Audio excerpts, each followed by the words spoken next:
सास हमेशा गलत नहीं होती। बहू को हुआ पश्चाताप। क्या मम्मी जी, आप भी बड़ी कंजूस हैं। आपके हाथ से पैसे छूटते ही नहीं।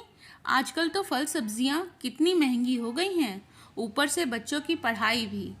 आज आरती का मूड कुछ ज़्यादा ही खराब था। उसने अपनी सास की पेंशन की डायरी देख ली थी। अरे वाह, रुपया तो हर माह निकाले जा रही हो, पर वह जाता कहाँ है। घर में तो फूटी कौड़ी भी खर्च नहीं करती हैं आप। आरती गुस्से से तमतमाकर बोले जा रही थी। सास ने आरती से कहा, बहू पेंशन मिलती ही कितनी है, मेरी बीमारी पर हर माह खर्चा हो जाता है। अच्छा है मुझे पेंशन मिलती है तुम्हारे ससुर जी की, कम से कम तुम लोगों पर मेरी बीमारी का खर्चा उठाने का भार तो नहीं है। यह सुनकर आरती आग बबूला हो गई। पेंशन नहीं होती तो क्या आपका इलाज नहीं होता? सारी पेंशन तो आप डकार जाती हो। छोटू के पापा दिन रात एक करते हैं, तब कहीं जाकर घर चलता है। आपको अपने बेटे पर जरा भी दया नहीं आती।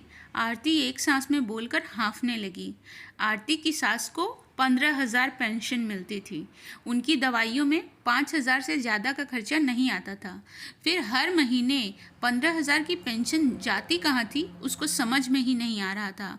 उसको अपनी सास पर बहुत गुस्सा आ रहा था। आज आरती की सास को तेज़ बुखार था। वह अपने कमरे में लेटी हुई थी। वह बिना दवा के भूखे ही बिस्तर पर पड़ी थी, पर आरती ने एक बार भी जाकर उनकी तबीयत नहीं पूछी थी। पेंशन की बात आरती के दिमाग से निकल ही नहीं रही थी। उसने सारे गणित लगा दिए थे, पर 10,000 का हिसाब नहीं मिल पा रहा था। आखिर यह 10,000 जाते कहाँ थे? उसने हर तरीके से सोचकर देख लिया।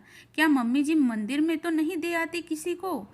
या ऐसा तो नहीं कि वह हर महीने दीदी को भेज देती हो? कैसे भी करके वह इस चीज़ का पता लगाना चाह रही थी कि आखिर पेंशन के बाकी के 10,000 जाते कहाँ हैं। तभी रात को 8 बजे आरती का पति विजय घर पर आता है। आरती हाथ से फल की थैली झपट कर फ्रिज में रख देती है। माँ को इधर उधर ना देखने पर विजय आरती से पूछता है, मम्मी नहीं दिख रही है, उन्होंने खाना तो खा लिया? आरती उपेक्षा से कहती है, अपने कमरे में सोई हुई हैं और कहाँ जाएंगी। विजय आरती और बच्चों के साथ बैठकर टेबल पर खाना खाने लगा। आरती ने धीरे से कहा, मैंने आज मम्मी जी की पेंशन की डायरी देखी है। सारा पैसा वह निकाल लेती है। माना कि उनकी दवा चल रही है, पर क्या इतना पैसा लग जाता है? कहीं वह अपनी बेटी को तो नहीं भेज देती हर महीने? विजय आरती को चुप कराते हुए बोले, ऐसी कोई बात नहीं है। पिछले महीने ही उन्होंने दीपावली पर बच्चों के कपड़े खरीदे थे। दीदी के यहाँ का मायरा भी उन्होंने अपने ही पैसों से किया था। कहकर विजय हाथ धोकर अपने कमरे में चला गया। पीछे पीछे आरती भी बच्चों को लेकर कमरे में चली आई, पर विजय की बात सुनकर भी आरती को संतोष नहीं हुआ था। सास बीमार पड़ी थी, पर उसने सास को ना तो दवाइयों का ना ही खाने का अभी तक पूछा था। विजय अपनी माँ को खाना और दवाई देकर कमरे में आकर लेट गया। बिस्तर पर पड़ी होने के बावजूद आरती की आंखों से आज नींद कोसों दूर थी। विजय ने जब आरती को इस तरह से देखा तो उसने कहा, चलो मम्मी के कमरे में चलते हैं। आज मुझे लगता है तुम्हें सच्चाई बता ही देना चाहिए। आरती भी कौतूहलवश उसके पीछे सास के कमरे में आ गई थी। विजय और आरती को आया देखकर माँ अपने पलंग से उठकर बैठ गई। विजय बोला, आरती, लॉकडाउन में मेरी फैक्ट्री के उत्पादन और बिक्री बहुत ही कम हो गई थी। मेरी सैलरी आधी रह गई।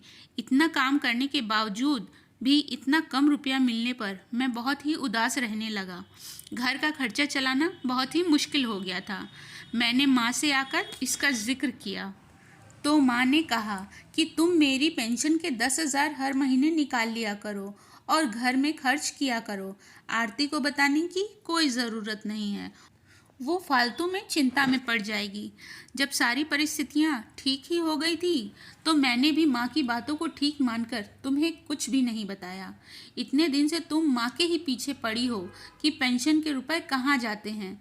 तुम्हें शर्म आनी चाहिए। यह सब सुनकर तो आरती के होश ही उड़ गए। वह सोचने लगी कि कितने दिनों से वह अपनी सास से इतना बुरा बर्ताव करती आ रही है। आज उसे जब सारी सच्चाई मालूम चली तो वह अपने सास के पैरों में गिर गई और बोली, माँ जी, मैंने आपसे इतने दिनों में बहुत ही बुरा बर्ताव किया, मुझे माफ़ कर दीजिएगा। सास ने भी आरती को गले लगा लिया और बोली, बेटा, गलतियां सबसे होती है, पर जो अपनी गलतियों को स्वीकार करके आगे बढ़ जाते हैं वही जीवन में सुखी रहते हैं। हमेशा सुखी रहो।